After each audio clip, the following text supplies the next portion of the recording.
আইপিএলের নিজের শেষ ম্যাচে দারুণ বোলিংয়ে সবাইকে তাক লাগালেন মোস্তাফিজুর রহমান, নিলেন মেডেন ওভার, করলেন রেকর্ড। সবার সামনেই পার্পেল ক্যাপ দিয়ে দিলেন জাসপ্রীত বুমরাহ। আইপিএলের 49তম ম্যাচে পাঞ্জাবের বিপক্ষে খেলতে নামে চেন্নাই সুপার কিংস। আর এই ম্যাচে চেন্নাই টসে হেরে আগে ব্যাট করতে নেমে 162 রান করলে তার জবাবে ব্যাট করতে নেমে পাঞ্জাব কিংস অনায়াসে জয় তুলে নিয়েছে 7 উইকেটের ব্যবধানে। তবে এই ম্যাচে চেন্নাইয়ের হয়ে জাদুকরী বোলিং করেছেন মোস্তাফিজুর রহমান, যেখানে দলীয় 15তম ওভারে বল করতে এসে মিডেন ওভার নিয়েছিলেন, যা এবারের আইপিএলে বিদেশি খেলোয়াড়দের মধ্যে মোস্তাফিজই করলেন।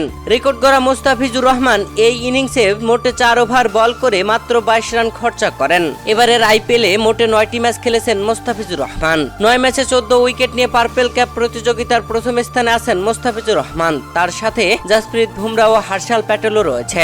তবে এই ম্যাচে মোস্তাফিজুর রহমান মাত্র একটি উইকেট তুলতে পারলেই পার্পেল ক্যাপ মাথায় পড়তে পারতেন। তবে সেটা আর হলো না। মোস্তাফিজুর রহমান এই ম্যাচ খেলেই যে বাংলাদেশে ফিরে আছেন। এটাই ছিল মোস্তাফিজের শেষ ম্যাচ। আর শেষ ম্যাচে জাদুকরী বোলিং করে সবাইকে অবাক করেছেন। দর্শক, এদিকে গতকাল গ্যালারির সাইড দিয়ে যাচ্ছিলেন জাসপ্রীত বুমরাহ, আর এই সময় গ্যালারিতে থাকা খুদে ভক্তকে পার্পেল ক্যাপ দিয়ে দেন জাসপ্রীত বুমরাহ, যে ভিডিওটি মুহূর্তের মধ্যেই তুমুল ভাইরাল হয়ে গেছে।